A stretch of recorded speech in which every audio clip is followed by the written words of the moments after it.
오늘 저는 이 시간 요한복음 4장 50절 말씀을 가지고 옹색한 발걸음일지라도 내디디면 됩니다 라는 주제로 같이 하나님의 말씀을 나누며 결단하는 시간을 가지려고 합니다.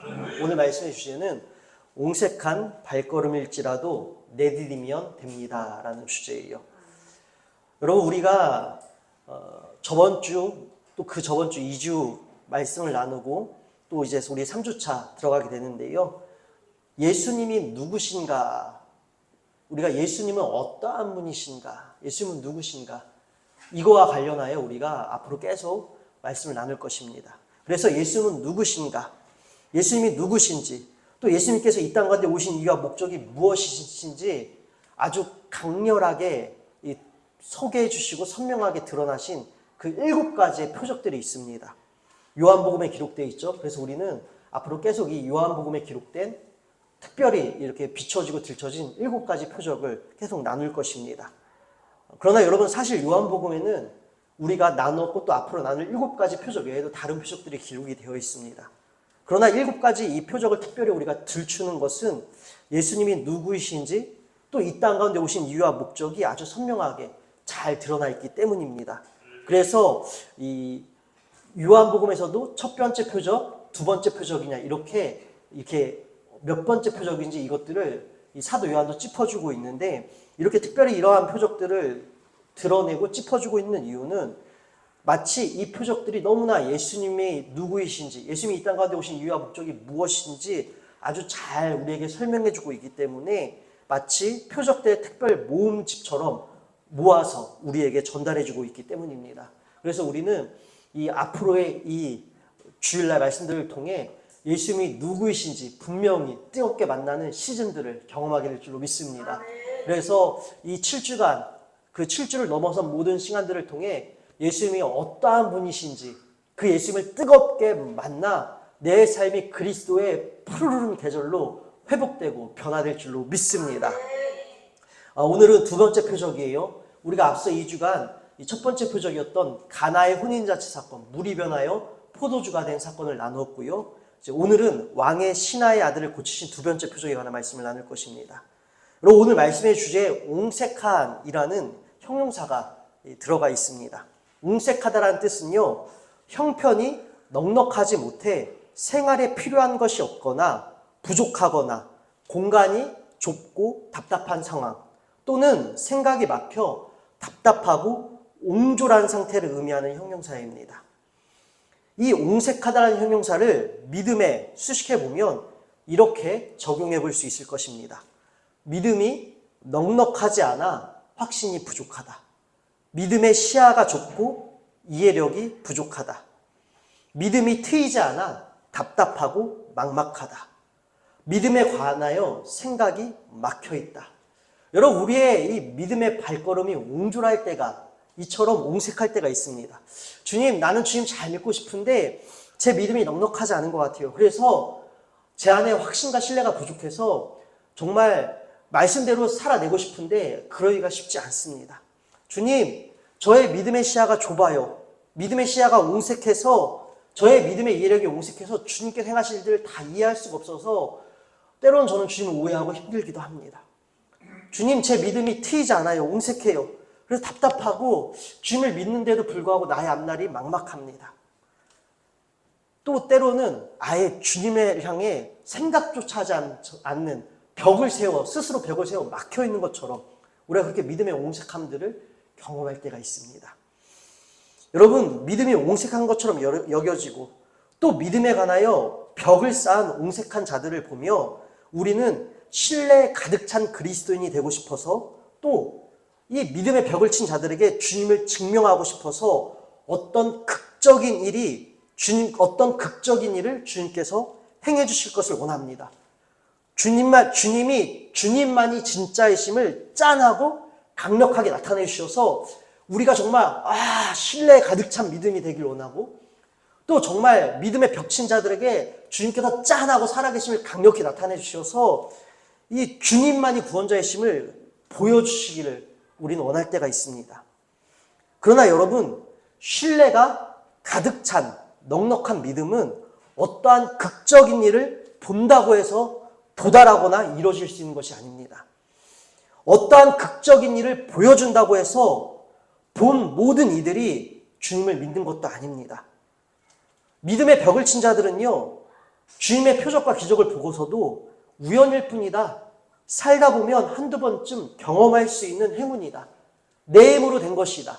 현대 과학과 의술의 힘으로 된 것이다. 약으로 된 것이다. 이처럼 여러분, 다양한 이유로 납득하지 않는 부류들도 분명 있을 것입니다. 믿음은 본다고 되는 것이 아닙니다. 믿음은 주님께서 주시는 것입니다. 그래서 여러분, 우리는 주님께 집중해야 합니다. 그러나 우리는 주님 그분 자체보다는 주님께서 행하신 어떠한 이 드라마틱한 극적인 일들에만 관심을 가질 때가 많습니다. 이 모든 극적인 일을 행하시는 분, 모든 드라마틱한 기적들을 일으키시는 분, 모든 일은 다 주님께 달려 있습니다. 그래서 우리는 주님 그분께 집중을 해야 되는데, 어떻게 하면 내 삶에 좋은 일이 일어날까? 내 삶에도 이런 드라마틱하고 극적인 일들이 일어날까? 그 주님께 행하신 일들에만 관심을 가진다는 것입니다. 여러분, 그러나 그 일들도 시간이 지나면 사라지는 것입니다. 잊혀지는 것들이에요. 그러나 여러분, 그 일을 행하신 주님은 영원하십니다. 그런데 우리는 여러분, 사라질 일들, 현상에 불과한 것들에만 집중해요. 우리는 주님 그분 자체에게 집중해야 합니다.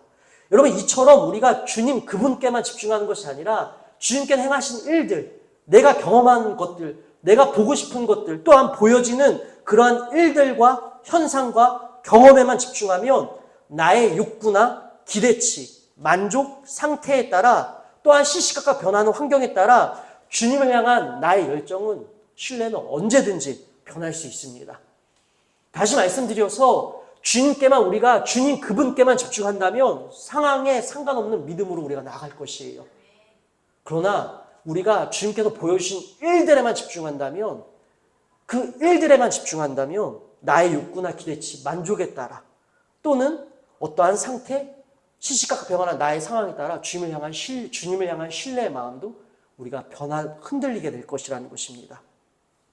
예수님도 이를 지적하십니다. 오늘 나눈 본문 4장 35절부터 4장 43절부터 45절까지 말씀을 보면 이렇게 말씀이 시작하죠. 이틀이 지남에 예수께서 거기를 떠나 갈릴리로 가시며 친히 증언하시기를 선지자의 고향에서는 높임을 받지 못한다 하시고. 여러분, 이 갈릴리 안에는 예수님께서 어린 시절 유년기를 보낸 나사렛이라는 이 지역이 이 갈릴리 지역 안에 포함되어져 있습니다. 예수님께서 이 갈릴리로 가시면서 지금 친히 증언을 이렇게 하셔요. 선지자가 고향에서는 높임을 받지 못한다.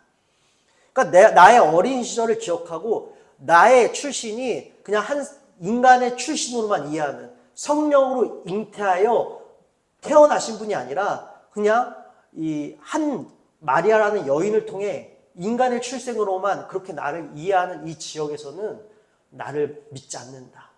나는 높임을 받지 못한다. 라고 그렇게 예수께서 말씀하십니다.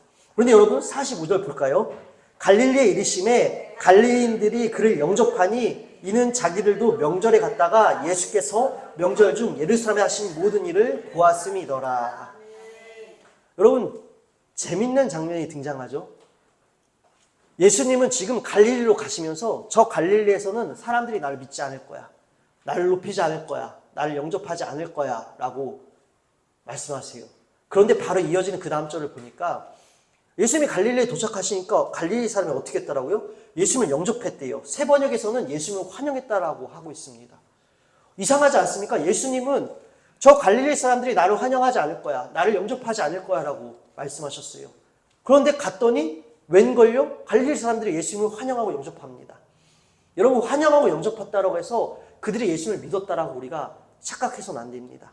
왜요? 그 다음 절을 볼까요? 그 다음 이어지는 말씀을 볼까요? 이는 자기들도 명절에 갔다가 예수께서 명절 중 예루살렘에서 하신 모든 일을 보았음이더라. 다시 말씀드려서 예수님께서 이 갈릴리에 오시기 전에 이 요한복음 2장에 보면 예루살렘에 행하신 모든 표적들, 예수님께서 이 예루살렘에서 이미 많은 표적들을 행하셨습니다. 다시 말씀드려서 이 갈릴리 사람들이 예수님 그분 자체를 믿는 것이 아니라 우리 지역에서 나의 삶 가운데 그 예루살렘에 일어났던 그 특별한 일들, 어떤 극적인 일들, 내 삶을 변화시켜주고 내 삶을 윤택하게 해줄 어떤 좋은 일들이, 다시 말씀드려 내 삶에 어떤 콩고물이 좀 떨어지려나 이런 마음으로 예수님을 환영했다라는 것입니다. 우리도 그러할 때가 있지 않습니까? 모든 일을 행하신 예수님을 어떠한 상황과 어떠한 환경과 시련에 불구하고 믿고 따르는 것이 마땅한 것인데 때로는 우리는 예수님을 내 삶의 구원자가 아니라 내 삶에 어떤 콩고물을 주시는 분, 마치 내 삶의 성공과 내 삶의 윤택함을 수단과 방법으로 맞아들일 때가 있다는 것이에요. 계산적으로 예수님을 앞에 나갈 때가 있다는 것입니다. 내 삶에 어떤 좋은 일이 일어나면 나 예수님 좋아요 막 이래요. 그러나 내 삶 가운데 뭔가 손해보고 아프고 희생해야 될 일이 있으면 뒤로 발을 뺍니다. 그리고 내가 기도한 대로 응답되어지지 않고 내가 소망한 대로 이루어지지 않으면 우리는 믿음이 사그라듭니다. 여러분, 예수님은 지금 바로 그것을 지적하시는 것이에요. 오늘 그것들을 우리에게 그래서는 안 된다라고 말씀하시는 것입니다. 여러분, 오늘 우리의 상태는 어떠합니까? 오늘 본문에 등장하는 왕의 신하는요, 개인적인 지금 공경으로 주님 앞에 나갑니다. 근데 이 개인적인 공경은 매우 큰 어려움입니다. 왜요? 자기의 아들이 여러분 죽게 되었다라는 것이에요. 이 왕의 신하에게는 한 명의 아들이 있었습니다. 그런데 여러분, 왕의 신하라고 해서 별 볼 일 없는 자가 아니에요. 이 당시 문헌과 이 역사적 근거들에 의하면 헤롯 안티파스의 어떤 측근 고위 관료였다라는 기록들이 문헌에 남아 있습니다. 다시 말씀드려서 이 왕의 신하는요, 높은 고위 관직이었다라는 것이에요. 힘이 있고 권세가 있는 자였습니다. 근데 여러분, 아무리 힘이 있고 권세가 있을지라도 질병 앞에서는 어떻게 방법과 도리가 없는 것입니다. 오늘날 마찬가지죠. 오늘날 여러분, 문명과 과학과 기술이 발전했습니다. 의료가 발전했습니다. 아무리 발전한다 한들 여러분, 우리는 늘 불가항력적인, 아무리 의료와 기술과 과학이 발달했을지라도 무력한 상황을 맞이할 때가 있습니다. 여러분, 인간의 기술과 우리 인간이 이뤄낸 문명이 모든 것을 해결해 줄 수 없습니다. 반드시 한계는 있습니다. 우리가 이것을 기억해야 돼요. 아무리 고위관직에 있을지라도 자기 아들의 질병을 해결하지 못합니다. 오늘 성경에 보면 이 아들이 아팠다라고 기록되어져 있는데 이 시제를 보면 그냥 일순간 갑자기 병에 걸린 것이 아니라 오랜 시간 이 아이가 말라가고 있었음을, 아파하고 있었음을 우리가 알 수 있습니다. 다시 말씀드려서 오랜 시간 동안 이 아이가 아팠던 것이에요. 오랜 시간 아프다가 이제 정말 숨이 꼴딱 넘어가게 생긴 것이에요. 그때 이 기적을 행하시는 예수님이 갈릴리에 오셨다는 소리를 듣고 이 아버지가 가버나움에서 갈릴리로 향합니다. 여러분, 갈릴리는 높은 지대에 있고요. 가버나움은 바닷가 마을입니다. 그리고 약 32km 혹은 34km가 떨어졌더라고요. 그래서 34km가 되는 길을 오늘날 34km는 우리가 금방 갈 수 있습니다. 그러나 여러분, 당시에 34km는 금방 갈 수 없는 거리예요. 특별히 여러분, 요즘처럼 길도 잘 뚫려 있는 것이 아닙니다. 닦여져 있는 것이 아니라 울퉁불퉁한 산길이에요. 오래 걸립니다. 나중에 우리가 이 뒤에 구절들을 통해 알 수 있겠지만 이 32에서 34km 되는 이 길은요, 이틀에 걸쳐 갈 수 있는 길입니다. 이틀에 거쳐야지만 갈 수 있는 길이에요.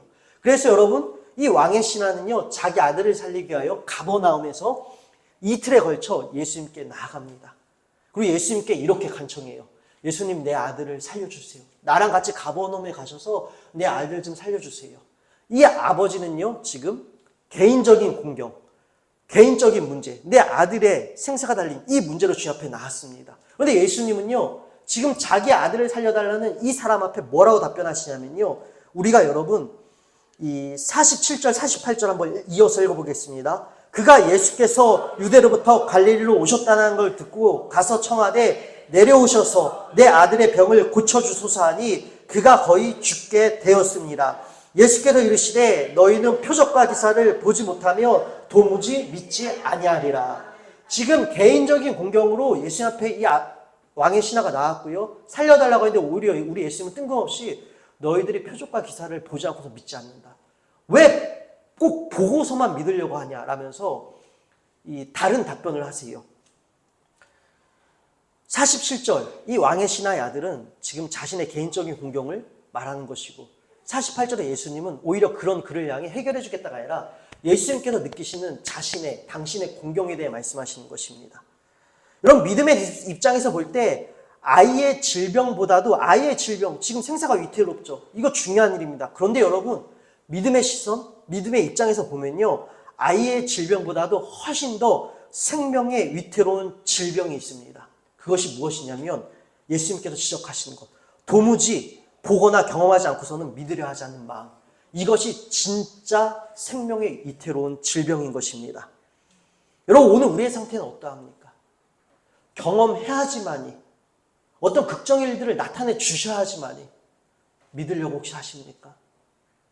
보여주셔야지만이 우리가 그 길을 가려고 하십니까? 여러분, 믿음의 여정은 보이지 않아도 가는 것입니다. 우리는 보이지 않아도 주님을 바라보며 나아가야 합니다. 그러하게 오늘 다시 한번 우리의 시선을 모읍시다. 지금 여러분, 우리도 개인적인 공경들을 다 갖고 계실 것이에요. 그러나 나의 개인적 공경보다 더 위태로운 문제는 무엇이냐면 내가 예수님께 관심이 없다라는 것. 어떠한 상황에서도 예수님만 바라보지 않는 것. 어떠한 상황에서도 예수님만 바라봐야 하는데, 어떠한 상황에서도 흔들림 없는 믿음으로 나아가야 되는데 그러하지 못한다면 여러분, 우리는 내가 지금 가지고 있는 개인적 공경들보다 더 큰 생명의 위태로운 질병에 걸린 것입니다. 그러하게 오늘 우리 다시 한번 시선을 모아 모든 상황으로부터 나의 시선을 거두고 주님만 온전히 바라보기로 결단하십시다. 우리의 시선을 모든 상황으로부터 거두고 모아 주님만 바라보십시다. 계산 없는 진실한 한 대로 예수님을 우리의 삶에 모십시다. 그리고 어떠하든지 오직 주님만 바라보며 한 발 한 발 한치 알 수 없는 내일을 향해 믿음으로 우리 내디드십시다. 주님께서 우리의 믿음을 이뤄나가 주십니다. 오늘 왕의 신하가 그렇게 그의 옹색한 발걸음을 띄웁니다. 우리가 여러분, 오늘 본문을 제가 이야기로 말씀드리도록 하겠습니다. 여러분, 앞서 말씀드린 것처럼 왕의 신하가 자신의 아들을 살리기 위해 예수님께 찾아왔죠. 그리고 예수님께 살려달라고 간청합니다. 우리 다시 한번 47절 한번 읽어볼까요? 그가 예수께서 유대로부터 갈릴리로 오셨다는 것을 듣고 가서 청하되 내려오셔서 내 아들의 병을 고쳐주소서 하니 그가 거의 죽게 되었습니다. 아들이 거의 죽게 되었어요. 갈릴리로 오셨다는 것을 듣고 가서 청하되, 청했다라는 이 시제를 보면 위안료 시제입니다. 단순히 가서 한 번만 예수님 내 아들 죽게 되었으니 살려주세요, 이거 아니에요. 위안료 시제는요, 계속해서 반복했다라는 것입니다. 때를 썼다라는 것이요. 예수님 살려주세요. 내 아들 살려주세요. 내 아들 숨이 넘어가게 되었습니다. 살려주세요. 예수님께 계속해서 이 아버지가 때를 썼다라는 거예요. 부탁했다라는 것입니다. 요구했다라는 것입니다. 그런데 우리 예수님이요, 너희가 도무지 표적과 기사를 보지 않고서는 도무지 믿지 아니하리라 라고 말씀을 하세요. 그런데 여러분, 49절 한번 말씀 읽어볼까요? 신하가 이르되 주여 내 아이가 죽기 전에 내려오소서. 그럼에도 불구하고 여러분, 내 사랑하는 자녀의 생사가 걸린 일이니 여러분 어찌 그냥 포기할 수 있겠습니까? 예수님께서 면박을 주세요. 도무지 너희들이 보지 않고선 믿지 않는다. 면박을 주셨는데도 불구하고 내 아이의 생명이 달린 일이니 이 아버지가 모든 거 무릅쓰고 다시 한번 주님께 요청합니다. 주님, 내려오세요. 같이 내려가십시다. 내 아이 좀 살려주세요. 그랬더니 우리 예수님 뭐라고 말씀하십니까? 50절이요. 예수께서 이르시되 가라 내 아들이 살아있다 하시니 그 사람이 예수께서 하신 말씀을 믿고 가더라. 여러분, 예수님께서 다시 그 아버지에게 야, 가. 네 아들 살아있어. 죽지 않아. 그러니까 그냥 가 라고 얘기하세요. 여러분, 말씀을 준비하면서 이 아버지가 되었습니다. 이런 상황에서 나는 어떻게 할 것인가? 보세요. 한두 번 요청한 것이 아니에요. 이틀끼나 되는 길을 올라와서 예수님을 만났습니다. 드디어 예수님, 마지막 유일한 나의 희망을 만났어요. 예수님, 내 아들 살려주세요. 같이 좀 내려가 주세요. 같이 내려가 주세요. 같이 내려가 주세요. 계속 간청해요. 계속 간청합니다. 만약에 예수님께서 옳다, 같이 가자라고 하셨으면 청와대라는 이 시제가 미완료 시제로 기록되진 않았을 것이에요. 그러니까 예수님께서 이 아버지의 이 재촉과 부탁에도 그냥 무관심으로 응대하셨다라고 우리는 추측해 볼 수 있습니다. 그러니까 예수님께서 그냥 요지부동 하시니까 계속 같이 가주세요, 같이 가주세요, 같이 가주세요 하니까 예수님께서 이제 그 계속되는 재촉에 하신 말씀이 도무지 보지 않고서 믿지 않는다. 이거 힘드니 그리고 나서 이 면박을 당한 뒤에는 다시 부탁하기 힘든 일이에요. 그래서 그러나 이 아버지가 그래도 다시 한번 얼굴에 철판 깔고 부탁을 합니다. 내 아이가 다 죽게 되었으니 좀 내려가 주세요. 그랬더니 예수님께서 야, 가! 라고 하시는 거예요. 네 아들 죽지 않아. 가! 살아있어. 이제는 여기서는 더 부탁할 수 없을 것 같아요. 왜요? 할 수 있는 거 다 했잖아요. 여기서 더 부탁했다가는 괜히 긁어부스럼이 날 것 같아요. 그래서 제가 이 아버지가 되어봤어요. 제가 할 수 있는 모든 때는 다 썼어요. 예수님께서 근데 그래도 이제 이 때를 쓰는 아버지한테 네 아들 죽지 않아. 살아있다는 건 죽지 않는다는 거예요. 가! 라고 하세요. 여기서 더 때를 썼다가는 예수님께서 혹여 화내실까 봐, 혹시나 살아있다라는 말씀을 번복하실까 봐 이 걱정스러워서 이제 더 이상 재촉하고 부탁할 수 없을 것 같아요. 그래서 저도 어쨌든 살아있다라고 하셨으니까 더 이상 때를 쓰기보다는 그래, 한번 믿고 가보자 라고 그래도 발걸음을 뛸 것 같아요. 이 아버지가, 이 왕의 신하가 그 옹색한 발걸음을 띱니다. 확신이 없어요. 긴가민가 합니다. 그래도 그 발걸음을 띱니다. 51절이요. 내려가는 길에 그 종들을 오다가 만나서 아이가 살아있다 하거늘. 내려가는 길에 여러분 지금 이 왕의 신하는 고위 관료였기 때문에 자신의 종들이 많았을 것입니다. 근데 이 종들이 마침 다시 올라오고 있었대요. 근데 이 종들이 올라왔다는 것은 여러분 희망의 신호예요. 뭔가 좋은 일이 있었기 때문에 올라오지 않았을까요? 뭔가 좋은 일이 있었기 때문에 급히 전해주고 싶어서 이 신하들이 올라오지 않았을까요? 그래서 이 왕의 신하와 그 종들이 여러분 이 가버나움과 갈릴리 그 사이에서 만납니다. 그리고 왕의 이 신하의 종들이요, 아들이 살아났습니다, 회복됐습니다 라는 이 복된 소식을 전해줍니다. 그랬더니 52절이요, 그 낫기 시작한 때를 물은즉 어제 7시에 열기가 떨어졌나이다 하는지라. 어제 7시에 열이 떨어졌나이다, 이틀길이었다라는 것이에요. 이 아버지가 야, 살았다고? 야, 그럼 내 아들 언제부터 열이 떨어졌냐? 언제부터 회복이 시작됐냐? 어제 7시쯤이었다. 어제 저녁 7시쯤부터 이 일이 시작되었습니다. 회복이 되었습니다. 53절이요. 그의 아버지가 예수께서 내 아들이 살아있다 말씀하신 그때인 줄 알고 자기와 그 온 집안이 다 믿으니라. 아멘. 그래서 물어보는 것이요. 야, 언제부터 회복됐니? 언제부터 회복이 시작됐어? 어제 7시예요. 생각해보니까 네 아들이 살아있다, 가! 라고 말씀하신 그때가 딱 어제 7시였던 것이에요. 예수님이 진짜 구원자시구나.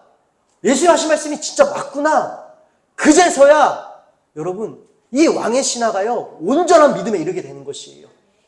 그의 발걸음이요 여러분 처음부터 확신에 찬 발걸음이 아니었다는 것입니다. 예수님께서 가, 네 아들 살아있어 하실 때 이 말씀을 뜨고 말씀을 믿고 이 아버지가 갔다라고 성경이 증언하고 있지만 이 믿음은 완전한 신뢰가 아니었다는 것입니다. 완전한 순종이 아니었다는 것이에요. 불확실하고 흔들리는 발걸음이었다는 것입니다. 확신에 찬 발걸음이 아니었다는 것이에요.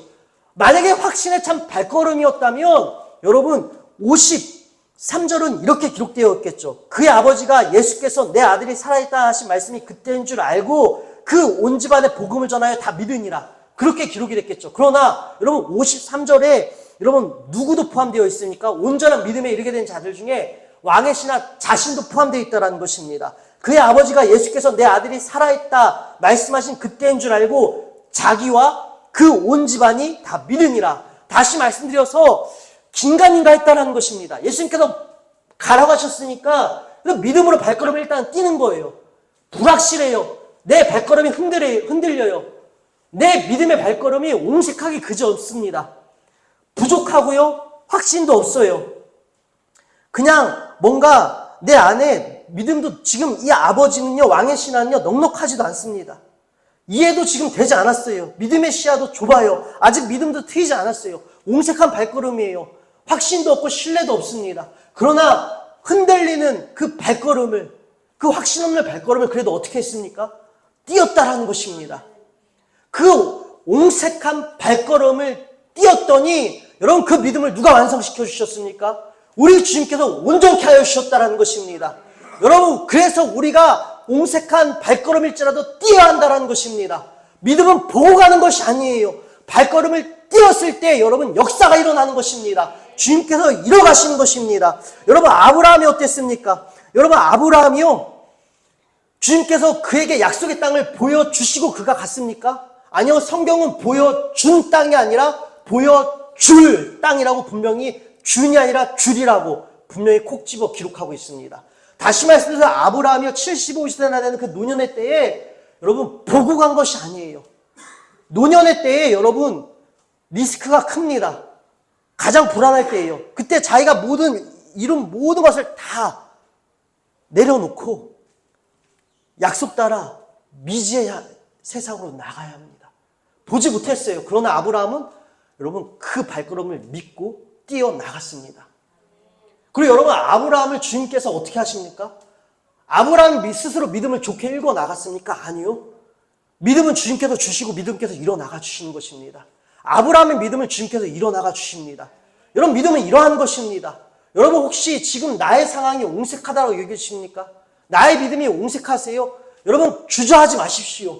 옹색해도 괜찮습니다. 불확실해도 괜찮아요. 흔들려도 괜찮습니다. 문제는 흔들린다라고 해서, 옹색하다라고 해서 주저주저하고 있는 것이 문제인 것이에요. 여러분, 보이지 않을지라도, 주님께서 응답해 주시지 않았을지라도, 여전히 내 삶 가운데 변하는 것 하나도 없을지라도, 여러분 상황에 구애받지 마시고 눈에 보이는 것에 흔들리지 마시고 전능하신 주님을 바라보면서 우리가 나의 옹색한 믿음의 발걸음을 여러분 내디딜시다. 발걸음을 내디디면 되는 것이에요. 옹색한 발걸음일지라도 내디디면 역사는 시작되어집니다. 이 왕의 신하의 발걸음은 옹색했지만 그 옹색한 발걸음을 확신에 찬 발걸음으로 마침내는 온전한 믿음으로 우리 주님께서 일어나가 주셨습니다. 그래야 마침내 자식뿐만 아니라 그 온 집안도 주님을 믿게 되었다는 것입니다. 우리에게도 이 동일한 역사가 오늘 일어날 것입니다. 여러분, 그러하기에 흔들려도 괜찮아요. 내가 주님을 온전히 이해하지 못해도 괜찮아요. 내가 지금 주님을 다 알지 못해도 괜찮아요. 여러분, 말씀대로 살아내는 일에 한번 도전해 보십시오. 상황과 형편 상관없이 말씀대로 우리 살아내 보십시다. 그 믿음의 발걸음을 여러분 멈추지 마십시다. 우리 주님께서 우리의 믿음을 완성시켜 주실 것입니다. 그러하게 사랑하는 여러분, 우리 진리 안에 머무십시다. 여러분, 진리 안에 머문다라는 것은 예수님 안에 머문다라는 것입니다. 요한복음에서 진리라는 단어가 자주 등장합니다. 여러분, 이 각각의 이 성경책에 기록된 어떤 목적들이 있습니다. 마태는 마태만의 목적, 마가복음에는 마가복음의 어떤 중요한 주제 목적들이 있어요. 요한복음에서 이 중요하게 주목하는 진리의 어떤 성격이 있습니다. 진리는 포괄적이에요. 다양하게 적용됩니다. 요한복음에서 요한이 전하고자 했던 진리는요, 예수님 자신이며 또한 예수님의 십자가 달리심과 부활입니다. 요한복음에서 사도 요한이 말하는 진리는, 그리고 이 성령 안에, 우리가 진리 안에, 성령과 진리 안에 머물러 있다는 것은 예수님의 십자가 죽으심과 부활하심에 머물러 하는 것입니다. 그래서 여러분, 요한복음에서 진리는 예수님의 십자가 달리심과 부활입니다. 여러분, 그래서 우리가 이 진리 안에 머문다라는 것은 십자가 죽으심과 부활 안에 머문다라는 것입니다. 여러분, 십자가 죽음과 우리가 부활하심 안에 머물러 있다면 확신이 없을지라도 우리는 발걸음을 뛸 수 있을 것입니다. 왜요? 십자가에서 우리 예수님이 나의 약함을 강하게 바꿔주셨습니다. 나의 허물을 다 사해 주셨어요. 나의 옛사람은 죽고 나를 새롭게 태어나게 하여 주셨습니다. 나의 옛사람은 비겁해요. 나의 옛사람은 간사합니다. 나의 옛사람은 계산투성이에요. 나의 옛사람은요, 배반하기 그지없습니다. 그럼 우리의 옛사람을 어떻게 하셨다라고요? 죽여주셨다는 것입니다. 그리고 믿음의 사람으로 새롭게 태어나 주셨다는 것이에요. 우리는 실패하고 절망하고 넘어지지만 그런 우리들을 날마다 깨끗하게 씻어주시고 다시 새롭게 창조해 주셨다는 것이에요.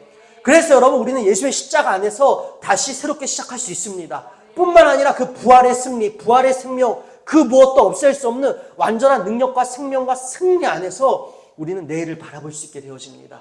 이처럼 여러분, 십자가 죽으심과 부활 안에 머문다면, 우리가 진리 안에 머문다면 우리가 흔들리고 확신이 없을지라도 주저하는 것이 아니라, 그래, 한번 그래도 말씀대로 살아내어보자, 그래, 주님께서 기뻐하시는 그 발걸음을 띄워보자, 우리가 타협하지 않고 혹여 이 일로 인해 삶 가운데 직접적인 타격이 발생할지라도 그 믿음의 발걸음을 뛰게 될 것입니다. 사랑하는 여러분, 오늘 이 두 번째 표적, 가나에서 일어났습니다. 여러분, 첫 번째 표적, 물이 변화해 포도주가 된 사건, 어디서 일어났죠? 가나, 갈릴리 가나에서 일어났습니다. 첫 번째 표적과 두 번째 표적, 물론 왕의 신하가 아들이 살아난 곳은 가버나움이지만 예수님께서 살아있다고 말씀하신 이 표적의 출발점은 여러분 어디입니까? 가나입니다. 여러분, 같은 지명이에요. 첫 번째 표적과 두 번째 표적이 같은 곳에 일어났습니다. 의미하는 바가 있습니다. 여러분 보십시다. 물이 변화해 포도주가 된 사건, 그때 예수님께서 내 때가 아직 오지 않았나이라고 말씀하셨죠. 예수님께서 말씀하신 그때는 십자가에서 예수님께서 올려주심을 당하는 때, 예수님께서 십자가에서 죽으시는 때를 말하는 것입니다. 지칭하는 것이에요. 가리키는 것입니다. 또한 여러분, 오늘 왕의 신하의 아들이 다시 살아났어요. 죽어가다 살아났습니다. 여러분, 십자가 부활이라는 것입니다. 여러분, 가나안 혼인잔치에서 포도주가 떠들어졌다는 것은 기쁨이 사라졌다는 것입니다. 우리 인생이 그래요. 우리 인생은 원래 기쁨으로 창조되었습니다. 그러나 죄가 개입하여 있죠. 그래서 우리는 이 혼인잔치에 포도주, 기쁨이 떨어진 것처럼 우리의 인생에 기쁨이 메말라가고 혼돈과 아픔과 걱정과 염려가 여러분 우리의 삶을 온통 채우게 됩니다. 그런데 그런 기쁨이 떨어진 우리를 위해 누가 찾아오셨습니까? 예수님이 찾아오셨어요. 그리고 우리의 기쁨을 회복시켜 주시기 위하여 어떻게 하셨습니까? 당신이 십자가에서 죽으셨습니다. 그리고 또한 우리를 살려주시기 위해 어떻게 하셨습니까? 다시 살아나셨습니다. 여러분, 첫 번째 표적과 두 번째 표적을 통해 예수님은 십자가 부활을 우리에게 말씀해 주시는 것이에요. 그리고 요한복음의 이 진리가 바로 그 십자가 부활 안에 머물러라는 것입니다. 내 힘으로 안 될 것 같아요. 도무지 발걸음이 안 띄어져요. 그때마다 여러분 십자가에서 내 모든 탐심과 정욕과 걱정을 죽이십시오. 주님, 나의 걱정을 십자가에 못 박습니다.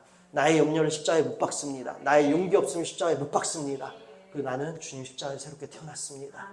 주님의 부활 생명이 나를 지켜주시고 보호해 주십니다. 그러하게 보이지 않아도, 느껴지지 않아도, 응답되어지지 않아도 그래도 주님 발걸음을 뛰겠습니다.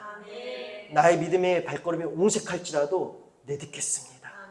여러분, 우리 진리 안에 있으면 내딛게 될 줄로 믿습니다. 설령 삶과 죽음 앞에 섰을지라도 오직 예수님과 예수님의 말씀을 믿고 여러분 우리 발을 띄웁시다. 이 왕의 신하가 그랬던 것처럼요. 설령 우리가 삶과 죽음의 문제 앞에 서 있을지라도, 생계의 문제에 직면해 있을지라도 여러분 우리 타협하지 마십시다. 되돌아가지 마십시다. 예수님을 믿읍시다. 그리고 예수님의 말씀을 믿읍시다. 그리고 옹색한 발걸음을 오늘 띄워보는 것이에요. 여러분, 우리 청소년들이요, 얼마나 많은 이 선택과 결정의 상황에 직면해 있습니까? 여러분 다 욕해요. 어제도요, 이렇게 운동하고 집에 들어갔는데 저는 이렇게 요즘 이렇게 운동하면서 이 말씀을 계속 머릿속에서 묵상을 합니다. 찬양하고 기도하고 계속 말씀을 머릿속에서 이렇게 묵상을 해요. 그러면서 주님께 계속 질문해요. 주님, 이 말씀의 의미가 무엇입니까? 왜 주님께서는 왜 환대받지 못한다고 했는데 그들이 환영했습니까? 주님, 이 아버지에게 왜 이렇게 말씀하셨습니까? 어제도 이렇게 주님께 질문하면서 알려달라고 깨닫게 해달라고 하면서 막 이렇게 운동을 하고 돌아가는 길에 딱 봐도 중학생 아이들이요. 여자아이들이요. 중학교 1학년 아이들이 존띵, 씨띵 잠깐 1, 2분 사이에 막 그냥 숫자가 막 난무합니다. 숫자가 그냥 막 튀어져 나와요. 와. 근데 딱 뒤를 살짝 봤더니 애들이요. 너무 귀엽게 생겼어요. 이 조그만 녀석들이 가방은 또 요즘 느려매는 게 요즘 아이들 유행인가요? 책은 가득 떨어져 있어서 가방은 축 처져 있어요. 애들은 조그매요. 너무 귀여워요. 근데 귀여운 것과는 반대로 아주 숫자 온갖 욕들이란 욕은 막 그냥 대학 가운데 막 난무를 하는 거예요. 쟤네들이 저 의미를 알고 할까? 문화예요. 안 쓰면 이상할 거야. 안 쓰면 내가 약해 보여서 그럴까? 안 쓰면 나만 좀 이상해 보여서 그럴까? 다 쓴데 나만 안 쓰면 내가 유별난 사람 되잖아요. 여러분, 이 선택과 결정의 상황, 여러분 우리 청소년들도 이런 상황에 직면해 있을 것이에요. 여러분, 그때 예수님의 말씀을 믿고 여러분의 입술을 지키십시오. 우리 예수님은 여러분의 모든 소리를 다 듣고 계세요. 성경은 여러분 말에 권세가 있다고 분명히 우리에게 증언하고 있습니다. 그래서 여러분 우리의 입술이 살리는 말을 해야 해요. 살리는 말을 주님께서 들어주셔서 나도 살려주시고 나를 통해 이웃도 살려주시고 내가 가는 곳마다 살아나는 역사가 일어나는 것이에요. 그래서 우리 청소년들 입술을 지키십시오. 이 선택의 상황에서 이 기로 앞에서 예수님을 믿고 여러분 청소년의 그 음탕하고 더럽고 추악한 문화들을 따라가지 마십시오. 우리 청년 세대들이요 요즘 성문화부터 시작해서 여러 가지들 너무나 방탕한 시절이 되었습니다. 그냥 결혼하기 전에 동거하는 것이 지혜라 여겨지고 결혼하기 전에 그냥 우리 관계 맺는 거 당연하다라고 하는 것들 여러분 아니에요. 이거 유혹 떨쳐내기 쉽지 않겠지만 예수님 믿고 여러분 우리 떨쳐내십시다. 예수님 믿고 주님의 말씀을 믿고 그 자리에서 벗어나 나아가는 것이에요. 여러분 이 유혹의 이기 앞에서 여러분 우리 벗어나는 거 쉽지 않아요. 그러나 주님을 믿을 때에 십자가에서 내 탐욕과 정욕을 죽일 때에 우리는 믿음의 발걸음을 뛰게 될 것이에요. 그리고 우리 주님께서는 믿음의 기쁨이 무엇인지 날마다 우리 안에 풍성히 일어나갈 것입니다. 일어나가 주실 것이에요. 우리 작년 세대들이요 생계와 관련된 문제들, 자녀 교육과 관련된 문제들, 부부와의 관계, 또 친척과의 관계, 또 나의 사회생활과 또 이웃과의 모든 관계들 여러 가지들이 얽히고 설켜 있을 것이에요. 그리고 여러분 여러 문제들 앞에 직면해 계실 것입니다. 그러나 이 상황 가운데서도 여러분 오직 예수님과 말씀을 믿고 우리가 타협하지 마십시다. 그 경계에서 여러분 주저주저하고 다시 주저주저다 다시 발길을 돌리는 것이 아니라 어떠한 손해와 위협과 타협이 어떠한 위협과 손해와 희생을 우리가 감수할지라도 믿음의 발걸음을 주님 믿고 뛰어보는 것이에요. 주님께서 흔들리지 않는 믿음으로 우리를 이루어 나가실 것입니다. 그러게 사랑하는 여러분, 이제 내가 원하는 엔딩을 보기 위해서 주님 앞에 나오는 것이 아니라 성경 말씀에 기록된 엔딩을 향하여 믿음의 발걸음을 뛰십시다. 내가 원하는 맺음을 위해서가 아니라 성경에서 기록하여 주신 완전한 하나님 나라, 영원한 생명의 그 맺음을 향하여 우리의 발걸음을 뛰어보십시다. 여러분 요한복음 4장 50절 말씀 한번 읽어볼까요? 예수께서 이르시되 가라 내 아들이 살아있다 하시니 그 사람이 예수께서 하신 말씀을 믿고 가더니. 여러분 우리 예수님은요 오늘 우리에게 똑같은 명령을 내리십니다. 나를 믿고 가라고 하십니다. 보이지 않니? 그래서 흔들리니? 발걸음을 뛰는 게 어렵니? 경험한 것이 없다라고 해서 응답되지 않다라고 해서 확실하게 지금 너의 손에 내가 쥐어준 것이 없다라고 해서 말씀대로 살아나는 일, 불의한 일을 끊어버리는 일이 어렵니? 괜찮아. 너 죽지 않아. 너 살아있어. 내가 지켜줄 거야. 너 살려줄 거야. 그러니까 믿음으로 가라고 우리 주님 우리에게 명령하십니다. 주님은 믿음으로 가라 하십니다. 주저하지 말고 떠나지 못해서 그 자리에 맴돌지 말고 다시 뒤돌아서지 말고 믿음으로 나아가라고 하십니다. 지켜줄 테니 내가 살려주었으니 가라고 하십니다. 그러게 사랑하는 여러분, 우리 안에 주님 자체에 집중하는 것이 아니라 현상에만 집중하여 어떻게 하면 내 삶에 콩고물이 떨어질까? 이러한 일도 우리 버려버립시다. 그리고 또한 여러분, 주님께서 싫어하시는 모든 불의한 일들, 방법들 끊어버리십시다. 성경과 반대되는 모든 행위를 끊어버리십시다. 우리의 삶 가운데에 어떠한 문제들과 직면해 있을지라도 예수님만 바라보시고 그분께 나아가십시다. 사랑하는 여러분, 오늘 주님 우리에게 믿음으로 나아가라고 하십니다. 죽지 않으니 가라고 하십니다. 옹색할지라도 그 발걸음을 띄웁시다. 여러분, 우리 예수님은요, 공간에 제한받는 분이 아니십니다. 물이 변하여 포도주가 된 첫 번째 표적을 통하여 예수님은 새 창조를 일으키시는 분임을 우리에게 분명히 보여주셨어요. 오늘 말씀을 통해서도 예수님이 누구신가? 예수님은 공간에 제한받는 분이 아니심을 우리에게 말씀해 주셨습니다. 물리적 거리, 한계 다 뛰어넘으시고 어떻게 하셨습니까? 시공간을 초월하셔서 왕의 신하의 아들을 말씀으로 살려주셨습니다. 여러분, 출애굽기 3장 13절, 14절 말씀에 이런 말씀이 있습니다. 예수님께서 모세에게 이렇게 답변해 주시는 부분이에요. 제가 말씀 읽어드리겠습니다. 모세가 하나님께 아뢰었다. 내가 이스라엘 자손에 가서 이르기를 너희의 조상의 하나님이 나를 너희에게 보내셨다 하면 그들이 내게 묻기를 그의 이름이 무엇이냐 하리니 내가 무엇이라고 그들에게 말하리까. 하나님이 모세에게 이르시되 나는 스스로 있는 자이니라. 또 이르시되 너는 스스로 이스라엘 자손에게 이같이 이르기를 스스로 있는 자가 나를 너희에게 보내셨다 하라. 다시 말씀드려서 하나님이 모세를 구원자로 불러주십니다. 그리고 지금 이집트 땅에 있는 이스라엘 백성들에게 가라고 하십니다. 모세가 하나님께 여쭙습니다. 하나님의 말씀대로 저 이집트에 있는 이스라엘 백성들, 나의 동포들에게 가서 자, 우리 이집트 땅을 출애굽하자, 탈출하자라고 하면 도대체 당신 누가 보내서 아께 우리에게 이런 말을 합니까? 라고 하면 제가 누가 보내서 내가 이런 말 한다라고 어떻게 답변해야 되겠습니까? 누가 보냈다라고 제가 답변을 해야 되겠습니까? 그랬더니 우리 하나님께서 모세에게 여호와, 야훼라는 의미는 스스로 있는 자라는 의미입니다. 스스로 있는 자가 보내서 내가 너에게 왔다라고 그렇게 일러주어라 라고 말씀하세요. 여러분, 스스로 있는 자, 야훼라는 의미는요 아주 명쾌합니다. 이 최종진 교수님이 쓰신 이스라엘의 종교에 이 부분이 아주 명확하게 정리되어 있어요. 야훼의 의미는 세 가지 의미를 담고 있습니다. 하나님은 나타나시고자 하시는 그때가 언제든지 간에 나타나시고자 하시는 그 계획하신 때에, 그리고 나타나시고자 하는 장소가 어디든지 간에 나타나시고자 하신 계획하신 그 장소에 만나주시고자 하시는 사람은 시공간을 초월하여 만나주신다는 것입니다. 다시 말씀드려서 스스로 있는 자, 우리 하나님은요 시공간을 초월하여서 만나시고자 하시는 그때에 그 장소에 그 사람은 반드시 만나주신다는 것입니다. 여러분, 오늘 우리에게 이 은혜가 있을 줄로 믿습니다. 우리 예수님은 시공간을 초월하시는 분이세요. 물리적 거리와 공간과 한계의 제약을 받지 않으십니다. 우리의 소망이, 우리의 생명이 지금 저 멀리 있는 것처럼 느껴져요.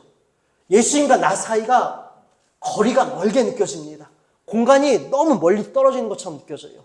내가 원하는 소망과 생명과 내가 꿈꾸던 믿음과 내가 멀리 있는 것처럼 느껴져요. 여러분, 그 모든 물리적 한계, 내가 느끼는 감각적 공간의 거리들, 우리 예수님께서 극복하지 못할 것이 무엇이 있으시겠습니까? 우리 예수님은 시공간을 초월하셨습니다. 우리 하나님도 시공간을 초월하시는 분이세요. 그래서 오늘 우리 주님께서 성령 하나님을 통하여 시공간을 초월하여 이 왕의 신하의 아들이 살아난 표적이 오늘 우리에게도 일어날 줄로 믿습니다. 오늘 우리의 믿음이 살아날 줄로 믿습니다. 예수님께서는 반드시, 우리 주님께서는 나타나시고자 하신 그때와 장소에 반드시 그 주님의 믿음의 사람을 만나 주십니다. 그래서 여러분, 우리도 마찬가지예요. 옹색할지라도 흔들릴지라도 그 믿음의 발걸음을 띄고 한 발 한 발 나아간다면 내 때가 아니라, 내가 원하는 때가 아니라 가장 정확하시고 가장 오르신 우리 주님께서, 언제나 오르시고 가장 정확하신 우리 주님께서 나의 인생 가운데 계획하신 그때 그 장소에 반드시 믿음의 옹색한 발걸음을 띈 자를 만나 주십니다. 그래서 그 믿음을 온전케 하여 주실 것이고 우리를 통하여 영광을 비춰주실 것이고 그런 우리를 통하여 온 열방이 주님께 돌아오게 될 줄로 믿습니다. 그러하게 사랑하는 여러분, 나아가십시다. 믿음은 주님께서 주시는 것이에요. 오늘 믿음이 옹색하십니까? 발걸음을 뛰길 원하십니까? 그럼 우리 이렇게 오늘 결단하십시오. 주님, 오늘 이 믿음 없는 자의 믿음을 도와주시옵소서. 그래서 오늘 저는 마가복음 9장 22절부터 24절까지의 말씀으로 말씀을 마치려고 합니다. 우리 같이 성경을 찾겠습니다. 마가복음 9장 22절부터 24절까지의 말씀입니다. 마가복음 9장 22절 24절의 말씀은 우리 예수님께서 귀신 들린 아이를 고쳐주신 기적이 기록된 말씀입니다. 귀신 들린 아들을 둔 아버지의 이 결단이, 이 고백이, 이 소망이 우리의 것이 되길 원합니다. 우리 함께 말씀 읽겠습니다. 예수께서 이르시되 귀신이 그를 죽이려고 불과 물에 자주 던졌나이다. 그러나 무엇을 하실 수 있거든 우리를 불쌍히 여기사 도와주옵소서. 예수께서 이르시되 할 수 있거든이 무슨 말이냐?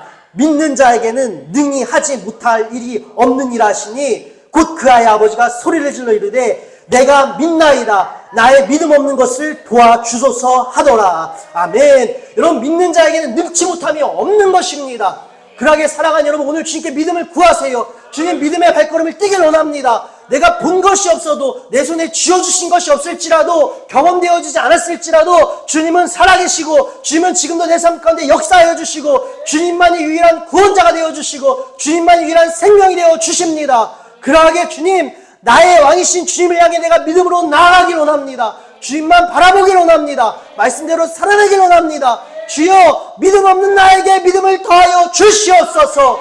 그래야 나는 이 왕의 신의 아들처럼, 아버지의 이 왕의 신하처럼 나의 믿음이 옹색할지라도 그 발걸음을 주님을 향해 내딛게 하여 주시옵소서. 주님, 나의 믿음 없음을 도와주셔서 나에게 믿음을 주시옵소서. 사랑하는 여러분, 주님이 혹여 우리에게 믿음을 주셨지만 나의 연약함으로 인해, 나의 한계로 인해 옹색한 것처럼 지금 여겨지십니까? 흔들리고 확신 없는 그 옹색한 발걸음을 그래도 멈추지 마십시오. 내 디뎌야 합니다. 내 디뎌야 하는 것이에요. 내딛기 시작하면 주님께서 그 믿음을 넉넉하게 하실 것입니다. 그 믿음을 강하게 하십니다. 결국 완전한 믿음에 이르게 하십니다. 또 이러한 우리를 통하여 다른 이들에게도 완전한 믿음을 가능하게 하십니다. 나의 가정이 여러분 천국으로 변화될 것이에요. 나의 직장이, 나의 사업장이, 나의 학교가 우리를 통하여 천국으로 변화될 것입니다. 믿음은 그런 것입니다. 못 보았지만 보게 되는 것이 믿음입니다. 그러하게 안 보이는 것을 마치 본 것처럼 주님을 믿음으로 그래도 내디디며 나아가십시다. 우리 주님께서 이루실 것입니다. 기도하겠습니다. 하나님 아버지, 감사합니다. 주님, 모든 것이 주님께 달려 있습니다. 오늘 믿음 없는 자의 믿음을 도와주셔서 우리의 발걸음을 주님 뛰게 하여 주시옵소서. 주님, 흔들리고 확신 없지만 그래도 믿음으로 나아갑니다. 우리의 믿음을 온전하게 이루실 것을 기대합니다. 주님, 못 보았지만 나아갑니다. 주님, 이루어 주시옵소서. 믿음 없는 자의 믿음을 도와 주시옵소서. 모든 것에 감사하오며 사랑이 많으신 우리 주 예수 그리스도의 이름으로 기도드립니다. 아멘.